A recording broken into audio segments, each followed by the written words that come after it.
Então, nós estamos aqui hoje com o pastor Maurício Capelari. O pastor Maurício Capelari é ensinador cristão aí há 30 anos, né? Foi meu professor de teologia, é bacharel em teologia pela Faculdade Batista do Paraná, especialista em teologia da atualidade pelo Seminário Teológico Batista, especialista em Antigo Testamento também pelo mesmo Seminário Teológico Batista e especialista em liderança e pastoreio pela Faculdade Teológica Batista do Paraná, além de muitos outros cursos que, se a gente fosse colocar aqui, não caberiam aí em vários slides que nós poderíamos colocar, além de ser um homem de Deus, um pastor aí instruído na palavra de Deus, que tem conduzido muitos, inclusive o Guilherme e eu, que estamos aqui, né, nesse caminho que o Senhor tem nos colocado. Então, Deus abençoe o pastor Maurício Capelari por essa disponibilidade de ter nos atendido hoje. O professor Sandro queria nos atender hoje, teve uma crise muito forte de labirintite ontem à noite. Hoje ele disse que ainda estava sem condições, mas aí estamos orando por ele. E o pastor Maurício Capelari prontamente nos atendeu aí. Ele já estava nos nossos planos, mas aprova o senhor antecipar um pouquinho os nossos planos, mas nós ainda veremos ele outras vezes. Então, pastor Maurício Capelari, fique à vontade. Ok, pessoal, conosco. Meu lema é aproveite todas as oportunidades para falar da palavra de Deus, né? Aproveite todas as oportunidades para aprender, aproveite todas as oportunidades para ensinar. Então, é o que eu fiz, eu quero poder ajudar no que for possível. Eu sempre digo que eu não sou a verdade, eu sou estudante da verdade. Então, aquilo que eu falar, escrevam a lápis, por favor. A gente aponta para a verdade, estuda a verdade, mas continua estudando. Então, vamos conversar sobre o tema, né, que é a segunda declaração de fé, né, Felipe? De Deus. Vocês estão abertos para perguntas fáceis, né? Perguntas difíceis você pergunta para o pastor de vocês, mas pergunta fácil a gente tenta responder. Vocês têm o texto aí, né? Eu vou seguir o texto, vou acrescentar alguma coisinha, mudar um pouquinho a coisa, porque praticamente vai ser o texto da declaração. Eles têm, né, Felipe, a declaração de fé? Tem. Sim. Tem uma irmã que entrou e só tem um cabelo. Tá, tudo bem. Então vamos lá. Pode começar? Sobre Deus. Cremos, professamos e ensinamos que Deus é o supremo ser, Criador do céu e da terra. Aí Isaías 45:18. Porque assim diz o Senhor, que tem criado os céus, o Deus que formou a terra e a fez, ele a estabeleceu. O grande problema que nós temos é que não há provas, não há provas, evidências há, mas não há provas da criação divina, né? Então, eu não sei até quando, mas sempre será por fé. Fé na revelação. A lógica também aponta para um criador, mas lógica não é científico. Enquanto Deus não entrar num tubo de ensaio, se declarar, se deixar mensurar, se deixar provar, aquele que aproxima de Deus creia que ele existe, que é galardoador dos que o buscam. Então, é uma declaração de fé,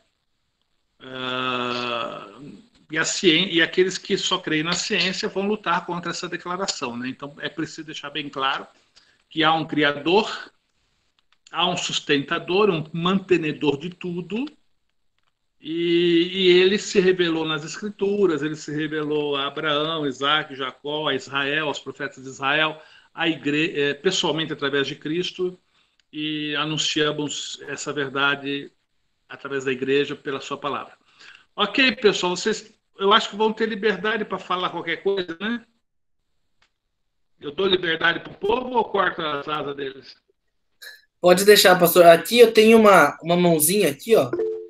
Quando alguém tiver alguma dúvida, levanta a mãozinha ali no vídeo e aí fica mais fácil de administrar, que alguém quer falar. Tá? É você que passa a palavra para a pessoa? Quando Pode não está... ser, pode ser, pode ser. Gerencia isso para mim, que eu vou estar preocupado com o texto. Sim, senhor. Sim, eu vou falar o que eu tenho, aí eu dou intervalo. Intervalo não, eu dou um break. Aí que se tiver uma mãozinha aberta, você direciona, tá bom? Isso é muito importante, porque só, pelo que eu sei, só houve uma nação monoteísta na história, Israel. A história mostra que no Egito houve um rei que declarou só um Deus, mas foi um breve período do Egito. Mas, essencialmente, monoteísmo, essencialmente só há um Deus. A única nação dentre todas as outras politeístas foi Israel. E depois, é claro, a igreja, que é continuação da religião dos profetas de Israel, e depois o Islã, que também é uma espécie de cópia do cristianismo. Cristianismo e judaísmo, né? Pegou um pouquinho de cada.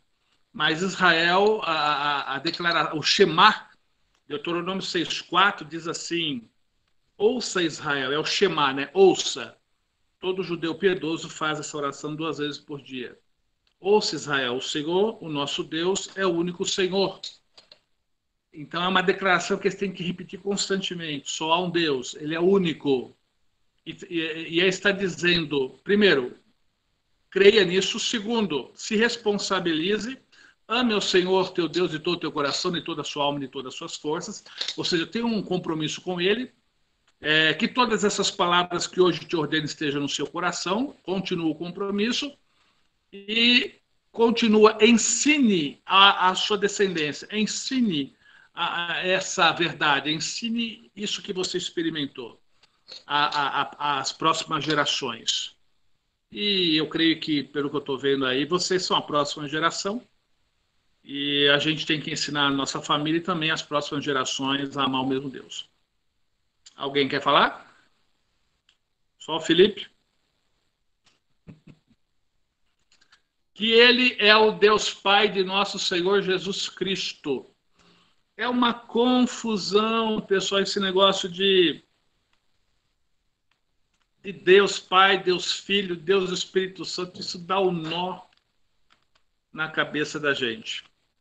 Mas você tem que, na revelação, eu não vou dizer na eternidade, mas na revelação, nós temos um Deus que é Pai, é o Pai, e nós temos um Messias que é Jesus Cristo.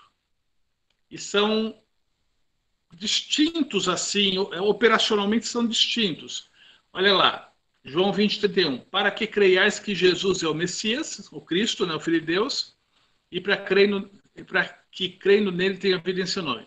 Então ele é o Filho de Deus. Aí já distingue o Messias do Pai. O 1 Timóteo 2,5 fica mais distinto ainda, porque só há um Deus e um só intermediário, mediador entre Deus e os homens, Jesus Cristo. Então há um Deus que é o alvo, é o Pai, e há um intermediário entre Deus e o ser humano, que é o Senhor Jesus. Então fica bem claro que, embora o Senhor Jesus seja divino, ele não é o Pai. João 17,3. Esta é a vida eterna, que te conheçam o único Deus verdadeiro e a Jesus, o Messias, a quem o Senhor enviou. Novamente, só há um Deus verdadeiro e só há um Messias, que é Jesus Cristo. Novamente, a distinção. Então é bom a gente, na nossa cabeça, saber que há um Deus, que é o Pai, que é o alvo da salvação, e o Messias, Jesus Cristo, e o Espírito de Deus que atua aqui entre nós. O Espírito de Deus também é divino, mas não é o Pai. Jesus é divino, mas não é o Pai. E o Pai, então, é o Deus, o alvo da salvação. Eu peguei Apocalipse 3,12, é assustador, quando diz assim, assustador para nossa... Dá uma confusão, mas olha, o Messias Jesus glorificado, ele continua sendo o Messias Jesus subordinado ao Pai. Apocalipse 3,12. Ao vencedor faloei coluna no santuário do meu Deus. Quer dizer, o Senhor Jesus, glorificado, já à direita do Pai. E ele diz, quem vencer, eu vou fazê-lo coluna no santuário do meu Deus. E dali jamais sairá. Gravarei sobre ele o nome do meu Deus, o nome da cidade do meu Deus, a Nova Jerusalém, vinda da parte do meu Deus. Então o Senhor Jesus, ele está deixando bem claro, eu tenho um Deus, eu sou o Messias, me tornei humano, fui glorificado, venci, né, o segundo e último Adão, e eu tenho um Deus. É interessante. Bom, vocês vão se divertir quando falar sobre Jesus Cristo, né? Eu só tenho que falar sobre o Pai, aleluia. Ele é o Espírito doador e mantenedor de toda a vida. O Espírito de Deus me fez, Jó 33:4. O Espírito de Deus me fez, e a inspiração do Todo-Poderoso me deu vida. É interessante, quando se fala de criação, você só imagina Deus lá no Éden, ou preparando o Éden, né? Preparando o Éden, que foram os 7 dias, os 6 dias. Mas o Espírito de Deus continua criando. Então, quando Deus pegou a matéria e fez o corpo, quando soprou a vida e a pessoa dentro do corpo, ele fez isso com Adão, mas ele faz isso todo dia. Olha o que... Eu não me lembro se era Eliú que falou lá em Jó. O Espírito de Deus me fez e a inspiração do Todo-Poderoso me deu vida. Então, o Espírito de Deus continua criando, continua mantendo. Essa história, papai, mamãe, célula sexual masculina, feminina, isso tudo tem a supervisão, tem uma ação divina, longe dos bastidores, mas existe. É impossível que as coisas se encaixem tão bem se não há uma ação divina. E eu creio que em algum momento o Espírito de Deus sopra a pessoa dentro do ventre materno, porque a formação do corpo é pela união das duas células sexuais. Mas a pessoa ela é soprada como foi feito com Adão, né? E eu creio que esse sopro ainda existe no ventre materno após o corpo já estar em formação. Alguém quer falar alguma coisa? Estou pagando 10 para quem falar. Vocês sabem tudo? Esse assunto é difícil, de nenhuma pergunta. Tá bom. Ele é o único Deus verdadeiro. Ok. Não há outro além dele. Na verdade, nós temos inúmeros seres espirituais extremamente poderosos. Tanto seres anjos, seres celestiais bons, pertencentes ao reino de Deus, como nós temos os anjos caídos, os anjos maus, chamados também de demônios. Então, eles dão vida às falsas religiões. Eles são os deuses das outras religiões. Eles são os orixás, eles são as divindades, porque a força da religião verdadeira é o próprio Deus. A força da falsa religião são os falsos deuses, que são esses demônios.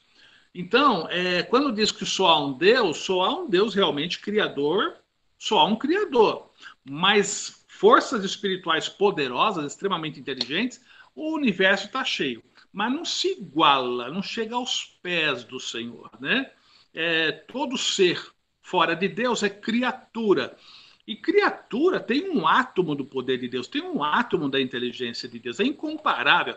Às vezes o pessoal diz assim, o diabo está lutando contra Deus. O diabo não é louco de lutar contra Deus, ele é besta, mas não é burro. Ele vai lutar contra Deus, vai achar briga com Deus, a criatura contra o Criador, o átomo contra o universo, que é isso? Então, o que nós temos realmente só é um Deus, no meio de um monte de falsos deuses, de demônios, de entidades, né, malignas que enganam, capturam a mente do homem. Ele é o único Deus verdadeiro, com certeza, mas tem muitos deuses falsos que enganam por aí. Não há outro além dele, verdadeiro criador, não. Ele é identificado na Bíblia como Deus. Deus é um termo que foi atribuído, né? Na verdade, a gente vai ver daqui a pouco que os nomes de Deus são... Deus não tem um nome. Nome significa característica, né? Se Deus tem lá no céu, a gente vai descobrir. Mas aqui na Terra, na Bíblia, há 2 nomes que mais qualificaram a Deus. O primeiro é Yahvé, que é o YHWH. A gente não sabe a vogal, mas deduz-se que seja Yahvé. Que é o chamado tetragrama sagrado, né, que mais de 5.000 vezes é atribuído a Deus na Bíblia hebraica. É o nome de Deus na Bíblia hebraica. É o tal eu sou o que sou, né? Eu sou o que sou deu origem ao YHWH, que é o Yahvé. E o segundo nome mais atribuído a Deus é Elohim, 2.500 vezes, um pouco mais do que isso. Então, nós temos Ele é identificado na Bíblia como Deus, ou seja, ele é o Elohim, ele é o Yahvé, e outros nomes atribuídos a Deus, né? Mas é muito claro que a revelação natural, existe uma revelação de Deus natural que você vê na natureza. Você percebe inteligência, você percebe pessoalidade divina, ele é inteligente, emoções, capacidade de decisão. Tudo isso que os seres criados têm mostra que o Criador tem de uma forma melhor, mas tem. Então, o Senhor, ele se revelou nas Escrituras, se revelou naturalmente, é o que a gente vê na natureza, mas também se revelou especificamente que as Escrituras. Aí ele é o Deus de Noé, de Abraão, Deus de Moisés, Deus dos profetas, né? Que pessoalmente veio através de Jesus Cristo. Então há muito de Deus na revelação geral, na natureza, você descobre muita coisa de Deus, mas nunca com tantos detalhes, com tantas minúcias, como na revelação que é a Bíblia Sagrada. Então, o nosso Deus é o Deus da Bíblia. Ele é o Criador que se revelou. Ele é amor. Se ele é amor, isso é uma lógica, né? Se ele ama, ele vai se preocupar em ter comunhão conosco. E aí ele nos procura. Não somos nós que buscamos a Deus, é ele que nos busca primeiro. E foi o que aconteceu. A Bíblia é a história do Criador perdoando, pronto a perdoar o nosso erro, o nosso pecado, e pronto a nos restaurar a sua comunhão. E isso vai acontecer, é um processo em que o antigo Éden, que se perdeu, né, com a queda, vai ser transformado no novo Éden, ou uma nova criação, que é lá Apocalipse 21 e 22. Ok, pessoal, agora eu quero que vocês falem um pouco. Eu estou ficando com a boca seca já. Vocês têm que falar alguma coisa agora. Inventa alguma coisa aí para falar. Pode ser receita de bolo, pode ser Fala, Guilherme. bíblico. A aula tá muito boa, mas pergunta eu não tenho, não. Eu só ia dar um complemento ali Aham. sobre o nome de Deus, né? E tem os caracteres, né? Que são identificados no Antigo Testamento, que a gente não sabe direito a pronúncia, mas que descrevem o nome divino. Só que dentro do Antigo Testamento também tem outras declarações de Deus mesmo se declarando com outros nomes. Daí algumas pessoas podem ter alguma confusão sobre isso, mas, por exemplo, eu vou falar sobre o que eu estava vendo, que eu estou lendo de novo o livro de Êxodo. Daí agora eu estou lendo, assim, tendo uma análise um pouco mais profunda, assim. A gente vai lendo, vai escrevendo um pouco sobre. Quando Deus chama Moisés para ele ser um instrumento que vai dar a liberdade ao povo de Israel da escravidão que ele estava sofrendo, eu até falei sobre isso esses dias.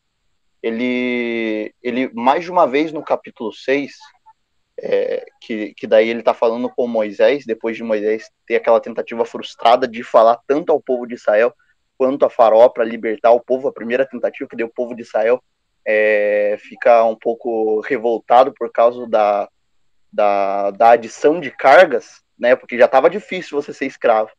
Daí agora tem uma adição de carga porque como resposta que o Faraó deu a primeira tentativa de liberte o meu povo vamos adicionar carga.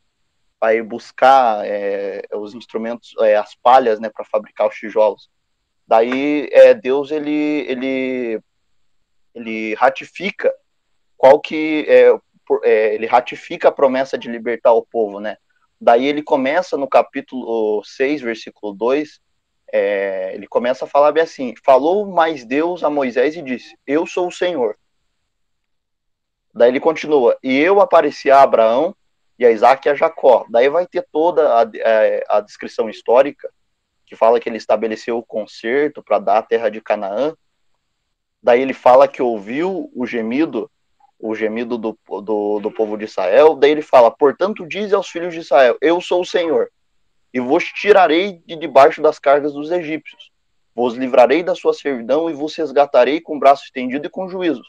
Daí ele continua falando, no versículo 7, e sabereis que eu sou o Senhor. Mais de uma vez ele fala, eu sou o Senhor. E esse é um nome que ele tá se autodeclarando como Senhor.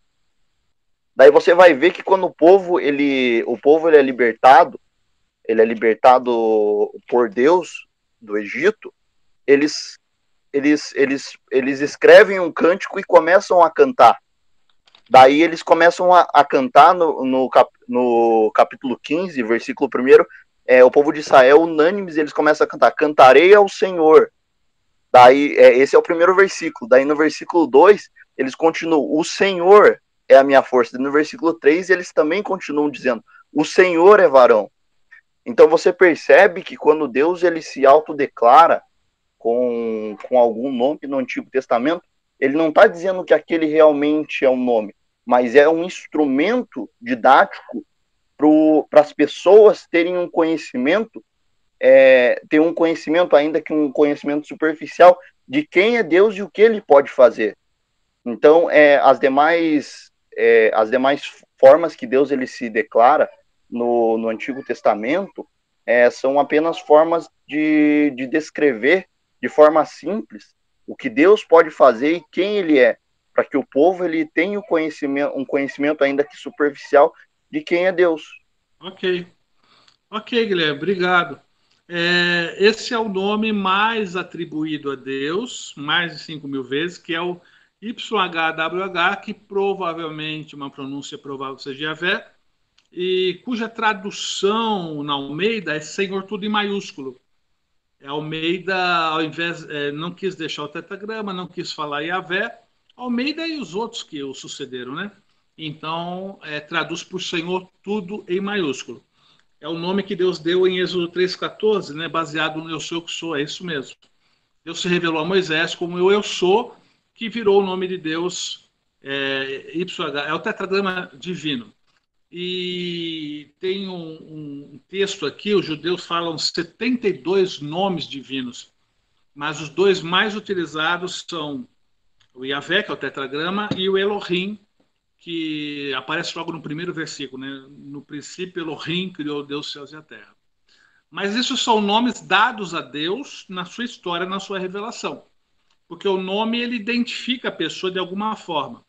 E como você disse, o Eu Sou identifica a sua capacidade que não é previsível, né? Eu serei o que sou.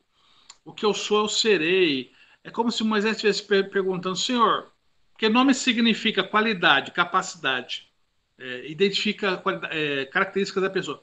Eu imagino, alguns estudiosos afirmam, que quando Moisés perguntou qual é o teu nome, significa o senhor é especialista em quê? Porque todos os deuses do panteão egípcio, do panteão babilônico, depois do grego, do romano, todos os deuses são especialistas em alguma coisa. Então é como se Moisés perguntasse, Senhor, eu sou especialista em quê?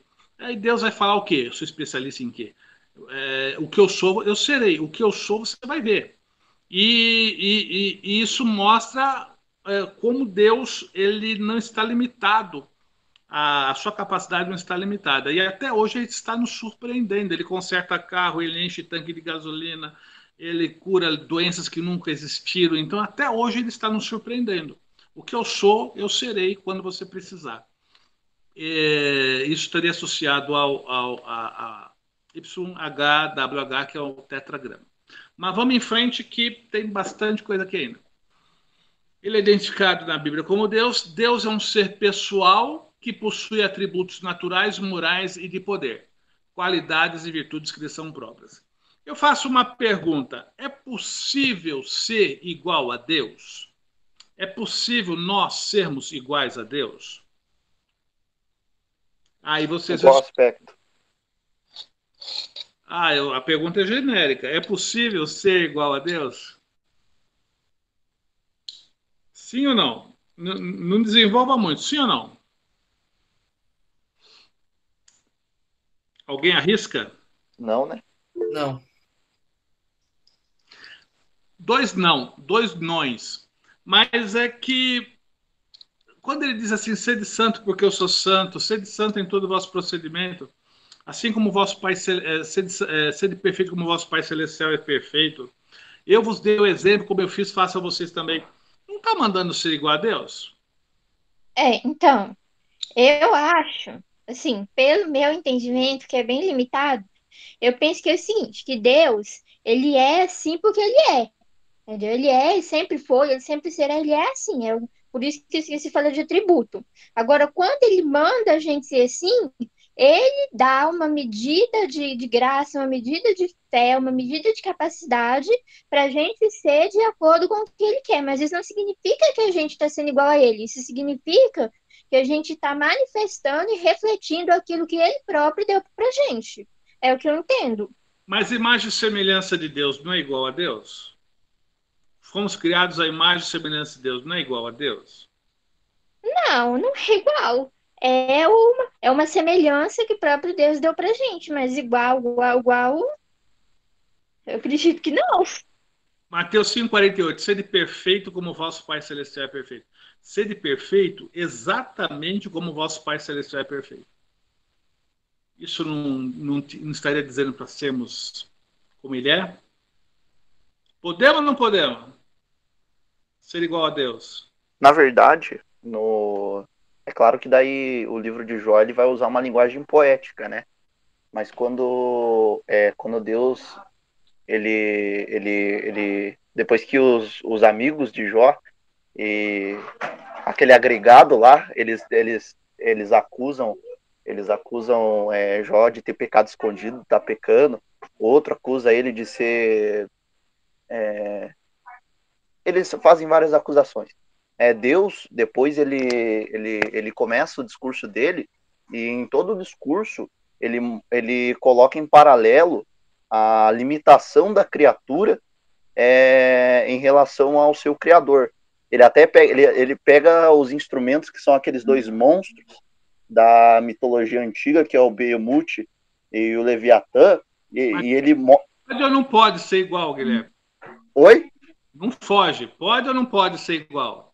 Eu tô falando que não pode, né? Ele fala a distância da criatura pro seu criador. Oi? E os outros 6, o que acham? Pode ou não pode ser igual a Deus? Os outros não querem saber. Acho que a gente pode tentar. É? Acho que a gente pode tentar. Olha, o que acontece é o seguinte. Deus tem atributos naturais, intransferíveis. Nós nunca seremos eternos, nunca seremos onisciente, onipotente, onipresente. Então, os atributos naturais de Deus são exclusivos de Deus, são chamados atributos intransferíveis. Nunca seremos assim. Agora, os atributos morais, a moral, o caráter, os valores divinos, devemos ser iguais. Nós fomos criados iguais a Deus no aspecto de moral. E isso a Bíblia é exaustiva, que nós temos Deus como alvo, como meta, sermos igual a Deus. Na verdade, a gente sendo igual a Cristo está sendo igual a Deus. Quem vê a mim vê o Pai, disse Jesus. Então, quando a gente é igual a Cristo, a gente está sendo moralmente igual a Deus. E o alvo é ser igual a Cristo. Na verdade, aceitar a Cristo como Salvador significa uma decisão pessoal, um arrependimento pelo que é e um desejo de ser igual a Cristo. E aí você vai receber o perdão e você vai receber o Espírito Santo para ser igual a Cristo, para ter poder para ser igual a Cristo. Então, tudo gira em torno de ser igual ao Messias. E quem é igual ao Messias, ele expressa a imagem de Cristo, de Deus.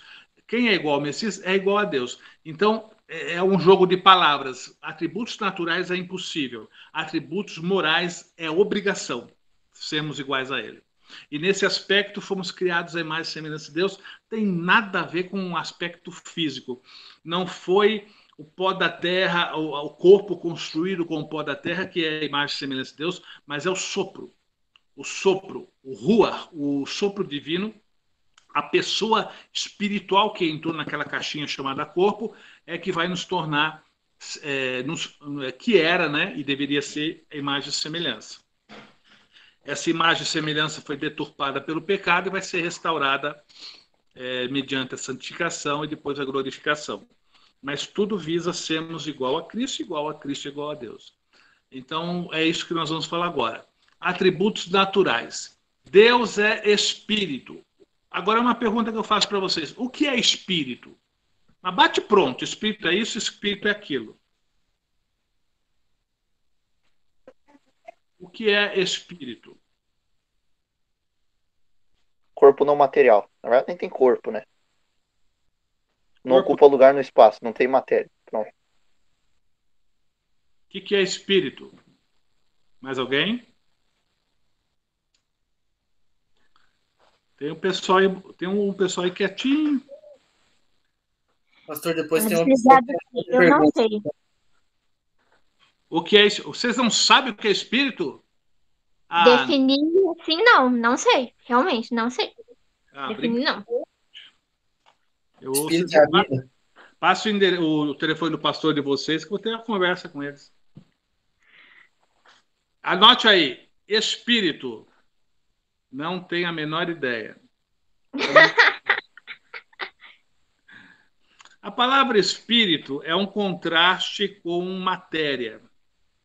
A palavra espírito significa que Deus aí não pertence a essa criação, ele não faz parte da criação, ele é transcendente, e nós que estamos dentro dessa caixa viemos desse Deus espiritual.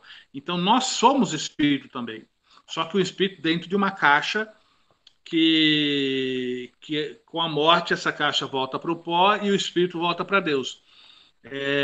Mas espírito, pelo que eu vejo na escritura, é não matéria, é uma outra dimensão, é um outro universo, uma outra realidade. Pertence a Deus, ao seu reino. Então não conheço nada assim que descreva o que é espírito, mas quando fala espírito é o contraste entre a matéria. Não tem nada a ver com matéria, com energia, matéria, nada, é transcendente. É o que a gente pode perceber. Realmente não há uma definição. Deus é espírito, ou seja, ele não tem nada a ver com essa criação. Ele criou, mas ele não faz, essa criação não é pedaço dele, nem ele está enfiado em cada pedaço da criação. Não. Ele é transcendente. É eterno. Essa é a grande pergunta, né? Quem criou Deus? Qual o nome do Pai de Deus? Deus é o único ser que não tem começo e não tem fim. Ele é alfa e ômega. O resto fica no meio. Então ele é o alfa, ele é antes, ele é o ômega, ele é o depois. O resto fica no meio, foi criado e tem começo e fim. De eternidade a eternidade, ele é Deus antes da fundação do mundo e subsistem 3 pessoas distintas. Vocês vão ter um tópico aí sobre trindade, mas eu vejo assim um Deus agindo como Pai, o mesmo Deus agindo como Filho e o mesmo Deus agindo como Espírito Santo. O que difere as pessoas da Trindade é a função. Um é Pai, é o coordenador, é o alvo de tudo, e o supervisor de tudo, sustentador de tudo. O outro assumiu condição humana e morreu. E o outro traz para nós as conquistas da graça, né, de Cristo na cruz. O Pai é Deus por nós no céu, o Filho é Deus por nós do lado de fora e o Espírito Santo é Deus por nós do lado de dentro. Ou seja, não tem como não glorificar a Deus e agradecê-lo, né? Deus é invisível porque o Espírito, o olho, o ouvido não consegue captar Deus. Nossos ouvidos, nossos olhos são limitados. Então Deus é invisível aos nossos olhos. Lá no céu não é, né? Mas aos nossos olhos ele é invisível. Na verdade, Deus só se torna visível quando ele quer. Os anjos só se tornam visíveis quando querem. Os demônios só se tornam visíveis quando querem. Eles podem, porque pertencem a uma outra dimensão, então não temos capacidade para enxergar. Aí é que a ciência sofre, né? Porque a ciência, como é que ela vai captar uma coisa que as suas ferramentas não conseguem captar? Então, realmente, a ciência tenta explicar, consegue explicar muita coisa da Bíblia, mas nunca vai conseguir, a não ser que Deus queira, né? Nenhum ser humano ouviu, nem o pode ver. A gente tem aqui revelações de Deus, né? Deus se tornando humano, conversando com Abraão, Deus falando com Adão, mas isso é Deus não vou dizer humanizado, mas Deus se tornando aparente para poder se revelar. Deus ele é criador e sustentador. Imagina o tamanho dele. Mas houve momentos na Bíblia que ele se tornou pequeno, ele se tornou aparentemente um homem, ele se tornou visível, porque ele queria se conversar, queria se revelar. Agora, Deus, na sua essência, ninguém nunca viu a Deus. O que a gente viu foram revelações, manifestações de Deus intencionais e que ele se tornou do tamanho que a gente pudesse enxergá-lo. A gente não, os profetas da Bíblia, aqueles que o viram, né? Alguém quer falar alguma coisa, gente? Já Pastor, tem uma irmã que tá com a mãozinha levantada que faz horas. Pode falar, irmã. É a Aleph? Não, é a irmã Lília. Pode falar.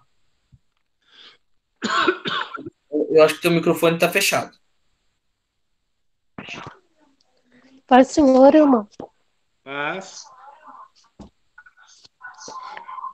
Eu queria fazer uma pergunta. É que aqui sobre os atributos morais, Deus é amor. Aquele que não ama não conhece a Deus, porque Deus é amor. Então, quer dizer que se eu não consigo perdoar a pessoa, eu não conheço a Deus? Irmã, o alvo é ser igual a Cristo. Quando eu e você amarmos o nosso inimigo como a gente se ama, é porque chegou no nível de igualdade moral com Cristo. O amor realmente é o tempero essencial para que sejamos iguais a Deus. Quem ama não peca, quem ama cumpre toda a lei. E quem não ama está pecando. E evidentemente que na santificação, por ainda não estarmos iguais a Deus, iguais a Cristo, sempre dependeremos da graça e sempre estaremos pecando, até que a gente chegue nesse alvo. Amar a Deus acima de tudo é o próximo com a si mesmo. Próximo, amigos e inimigos. É isso que você perguntou?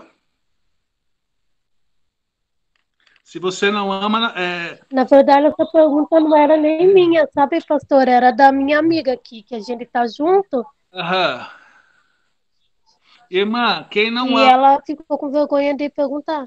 Tudo bem, mas quem não ama o seu amigo, o seu inimigo como se ama, ele está pecando sim. Agora, não é para desistir, é para buscar a Deus graça, comunhão, para que você ame como Deus ama. Quem ama como Deus ama, vai olhar para o inimigo e vai dizer assim: Pai, perdoa-lhes porque não sabem o que fazem. Foi o que o Senhor Jesus fez o tempo todo, perdoa os seus inimigos. Deus amou os seus inimigos e deu seu filho para morrer pelos seus inimigos. Então, veja bem, ser igual a Cristo, ser igual a Deus é o nosso alvo.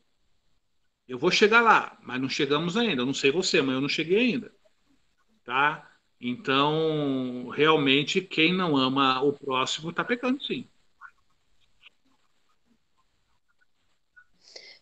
Eu estava falando aqui com ela aqui, que assim, muitas vezes a gente até perdoa os nossos inimigos e tenta levar aquilo em diante, a gente tenta pagar. Mas aí qualquer coisa que a pessoa faz, aí você pega e fica assim, mas será que eu fui precipitada de perdoar?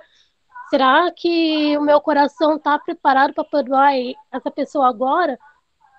Porque assim comigo, eu sou sincera de falar, sabe, pastor? Comigo já aconteceu isso várias e várias vezes.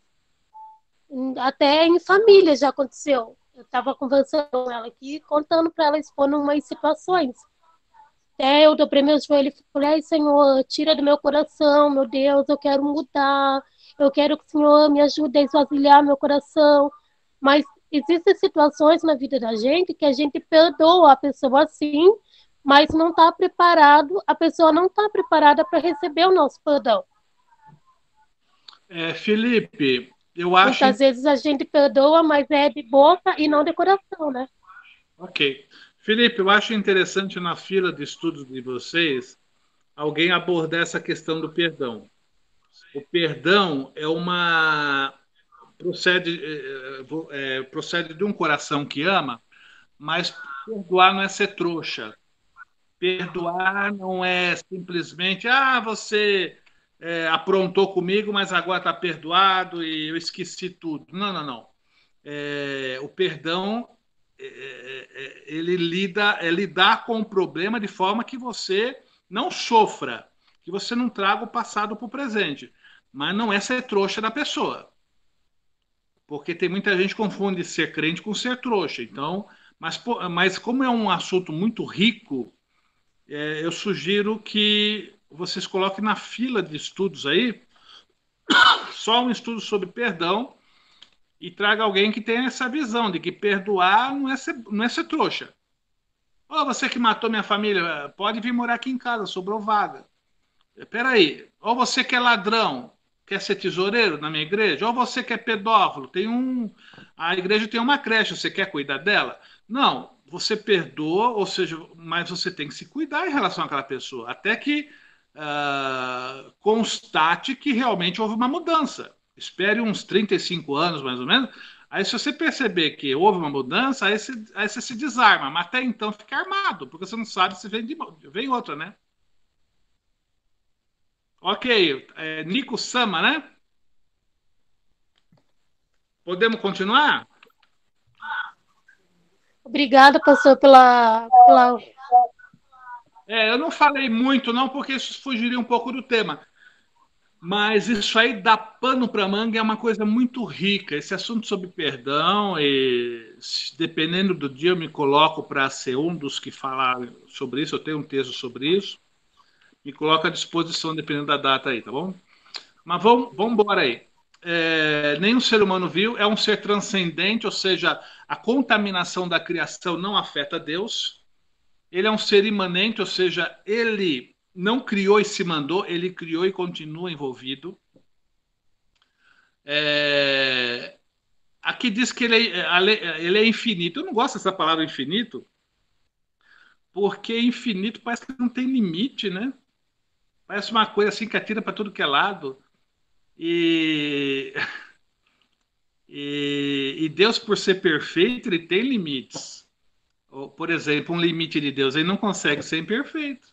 É um limite. Ele não consegue pecar. Ele não pode pecar, ele não pode mentir. O perfeito não pode ser imperfeito, o todo-poderoso não pode ser fraco. Então, o infinito atira para tudo que é lado, mas Deus tem uma direção, é a sua perfeição. Eu não gosto dessa palavra infinito. Terei que defini-la bem, eu não gosto. Mas está aí, né? É um ser infinito, ou seja, não tem limites, acho que a ideia é essa, mas tem limite sim. A sua perfeição é o seu limite.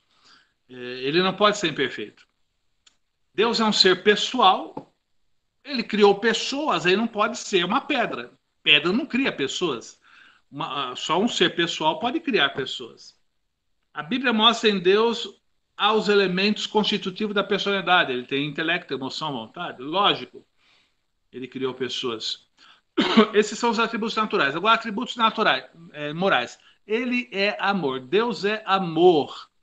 Isso explica por que ele perdoou Adão após a queda. Isso explica por que no próprio Éden ele já prometeu o Messias Salvador. Isso explica por que ele suportou Israel todo esse tempo, a rebeldia, e levanta profeta e eles matam o profeta, e levanta outro profeta, eles dão um soco na cara do profeta, e levanta outro profeta, eles botam o profeta para correr. Como é que Deus conseguiu aturar a nação de Israel? E eu vou ser até franco, como é que Deus consegue aturar a gente? Como é que ele consegue aturar a igreja? É só amor mesmo, é graça e amor. Então Deus é amor e isso move as ações de Deus, e Deus exige que nós sejamos como ele, temos que amar como ele ama. É o amor incondicional. O amor de Deus é incondicional. Vou te amar se você for legal. Vou te amar se você me emprestar uma grana. Vou te amar se você tiver curso superior. Não, o amor de Deus é incondicional. Ele ama todos incondicionalmente na mesma medida. E ele exige isso de nós. E o cumprimento da lei, se você for pegar os 613 mandamentos da Torá, tudo se resume em amor. Amor a Deus, amor ao próximo, amor a si mesmo. Amor ao próximo e a si mesmo no mesmo nível, é claro, né? E a Deus acima de tudo. Então, todos os mandamentos se resumem na essência da divindade. Deus é amor. A lei de Deus reflete isso para nós. Os nossos relacionamentos têm que ser marcados pelo amor incondicional. Ele é incomparável. Sobre amor, alguém quer falar, gente? Isso aqui é muito bom, porque a lei de Deus, o cumprimento da lei é o amor. E como a irmã disse assim, se alguém que diz que ama a Deus, mas não ama o seu irmão, é mentiroso. Ou seja, o meu amor a Deus é medido pelo meu amor ao próximo. Irmão, você pode cantar na igreja até babar, sair babando pelos cantos da boca. Você pode fazer poemas a Deus. Você pode participar de um culto de 24 horas só cantando, louvando. Mas se você atravessa a rua e trata mal o seu próximo, Deus, a maneira como você tratou o seu próximo é como você tratou a Deus. Deus recebe aquela mesma forma para si. Porque eu tive fome, vocês não me deram de comer. Tive sede, vocês não me deram de beber. Estive nu e vocês não me vestiram. Mas, Senhor, quando que te vimos assim? O que vocês fizeram para o seu próximo, para o mais necessitado, vocês fizeram para mim. Tive fome, vocês me deram de comer. Tive sede, vocês me deram de beber. Mas, Senhor, quando que te vimos e te ajudamos?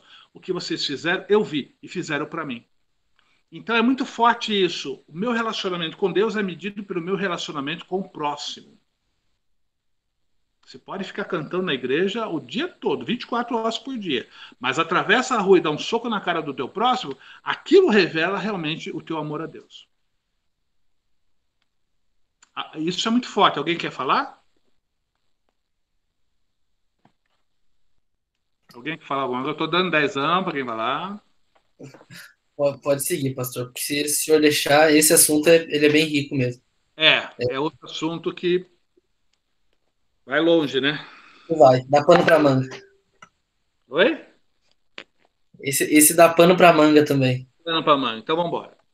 Ele é incomparável em santidade. Deus ele é perfeito e o apodrecimento do ser humano, dos demônios, isso não afeta em nada a santidade de Deus. Ele continua sendo santo apesar de toda a contaminação humana. O Senhor Jesus, como Messias, ele permaneceu santo, apesar de toda a contaminação da sociedade. Então, ele é santo, é perfeito, nele não tem nenhum defeito, nenhuma mancha. E a sua santidade é refletida em verdade, fidelidade, justiça, amor, bondade, benignidade, misericórdia e graça. Ok. Atributos de poder, também eu considero atributos naturais. Deus é onipotente. É o único Deus de todos os panteões, de todos os deuses que a história mostra, nenhum outro Deus se colocou como onipotente. Todos eles são especialistas em alguma coisa. Agora, o especialista em tudo é só Deus, o Deus de Israel, o Deus dos profetas de Israel, o Deus de Abraão, o Deus de Moisés, o Deus de Cristo Jesus. É o único que se diz, eu sou onipotente. Porque você falar que é onipotente e não conseguir provar isso é uma vergonha. Então, eu sou onipotente, ele está dizendo, ele provou ser. Olha os 10 golpes lá no Egito, olha o Mar Vermelho, olha os milagres da Bíblia, os milagres da expansão da igreja, os milagres hoje. Então, deixa eu fazer uma pergunta para vocês. Deus pode todas as coisas? Tudo que ele pode fazer qualquer coisa? Sim ou não?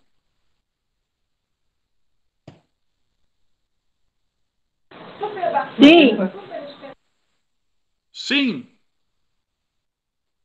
Ele pode pecar, então. Deus não contraria, né? Ele não é contra os seus princípios. Aí é que tá, é um jogo de palavras. Deus é onipotente, ele pode todas as coisas. Esse conceito está errado. Deus é onipotente, ele pode tudo que não contraria a sua perfeição. Ele pode tudo que não vá contra a sua perfeição absoluta. Então, Deus pode tudo Isso é um conceito falso. Deus pode tudo de acordo com a sua perfeição. Então tomem cuidado com isso. Ele não pode pecar, ele não pode mentir, não pode ser infiel, ele não pode... Deus muda de ideia?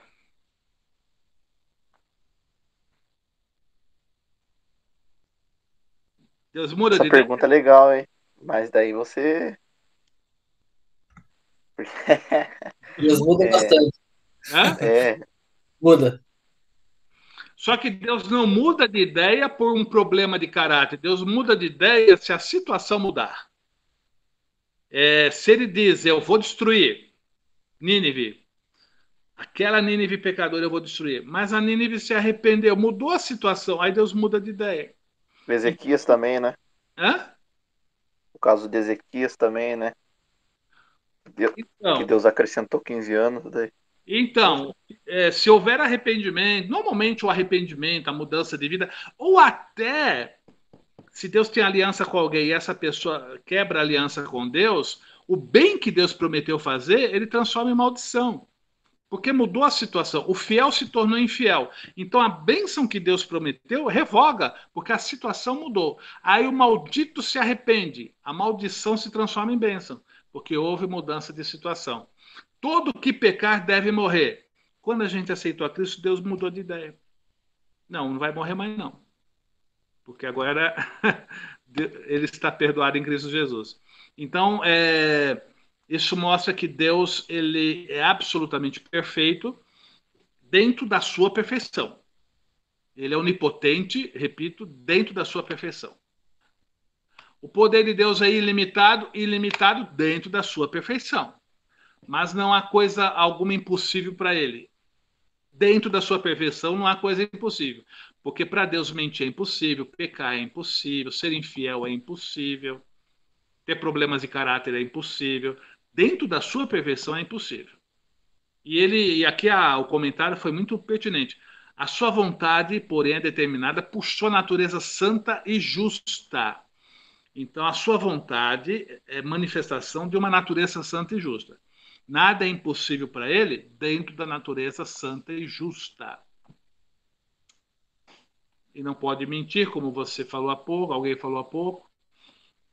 A onisciência agora. A onisciência é o conhecimento pleno de todas as coisas. Deus sabe o que está acontecendo com cada átomo do universo. Deus sabe o que está acontecendo no céu, no inferno. Deus sabe o que está acontecendo a cada célula do nosso corpo. Ele sabe. Nada se esconde aos seus olhos. Isso é fantástico. Porque nenhum outro Deus na história tem tanto poder, tem tanto conhecimento, tem tanta capacidade. É só o Deus da Bíblia, o Deus de Israel, o Deus de Cristo Jesus. O conhecimento de Deus é perfeito e absoluto, ok? Deus é onipresente. Aí vai mais uma perguntinha. Se Deus é onipresente, ele está em todo lugar? Sim ou não?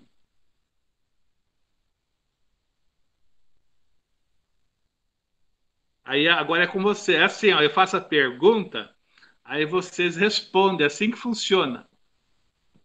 Deus está em todo lugar? Sim ou não?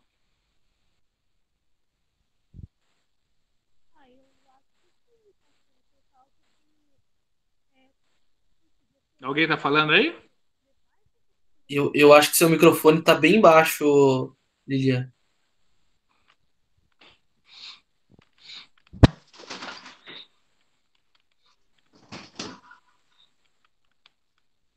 Aí, agora voltou.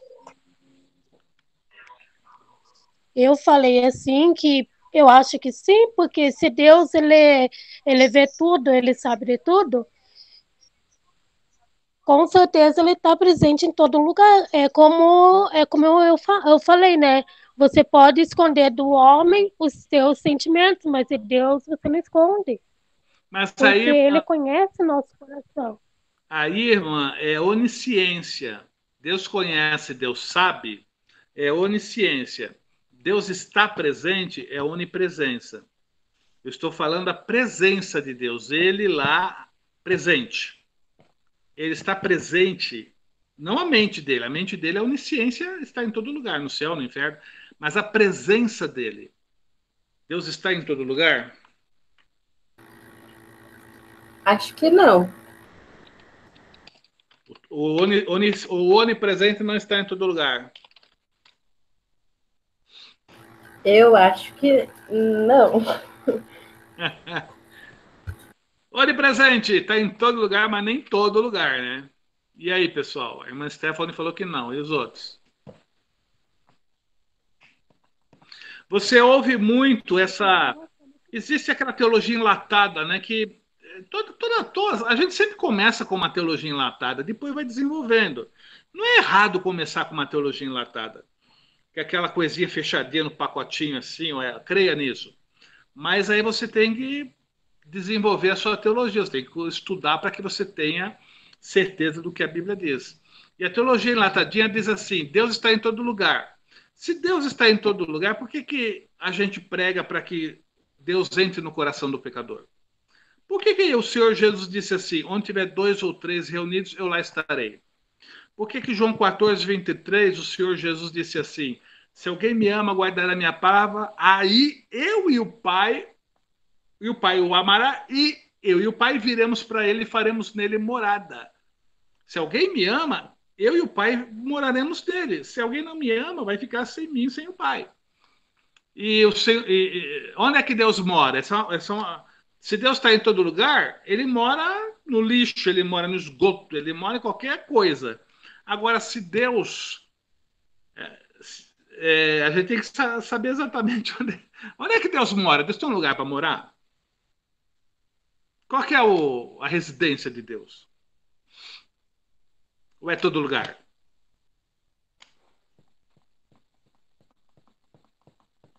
Hein? Não também. Deus não tem residência? Eu creio que sim, mas não em todo lugar. Mas onde é que Deus... É igual na época antiga. Deus pediu para que eles fizessem um tabernáculo para ele, que é uma tenda, né? Para que ele pudesse estar lá também. Assim, da mesma forma, depois que Jesus morreu, né? Deus passou a estar em todos os corações, livre acesso para todos. Então, Deus mora nos nossos corações. Dos que o aceitam, né? Porque Deus, ele não é mal educado, ele pede para entrar. Então, daqueles que aceitam, Deus mora no coração deles. Ok. Na verdade, é outra teologia enlatada, né? Deus é onipresente, ele está em todo lugar. Não. Deus não está em todo lugar. Ele sabe o que está acontecendo com cada átomo do universo, mas Deus só está onde ele quer estar. A presença de Deus não é uma coisa banal, a presença de Deus é singular. Ele só está onde ele quiser estar. Pai nosso que está no céu. Não é qualquer lugar. Ele está no céu, está no coração do arrependido e onde ele quiser estar. Onde tiver 2 ou 3 reunidos, eu lá estarei. Onde ele quiser estar ao mesmo tempo. Então tomem cuidado com esse conceito de onipresença. Deus está em todo lugar. Deus está no lixo, Deus está no inferno. Gente, se a presença de Deus estivesse no inferno, o inferno virava céu. O céu é um lugar ou um estado, Billy Graham disse isso, em que Deus está presente. O inferno é um lugar ou um estado em que Deus está ausente. Se Deus entrar no inferno, ele vira céu na hora. Sobre o nome de Deus, já falamos sobre isso. Os nomes são 72 nomes, né? Segundo os judeus, há 72 nomes atribuídos a Deus. Mas os dois mais comuns aí, Yahvé, que é o Eu Sou, em hebraico, e o Elohim, que é traduzido por Deus.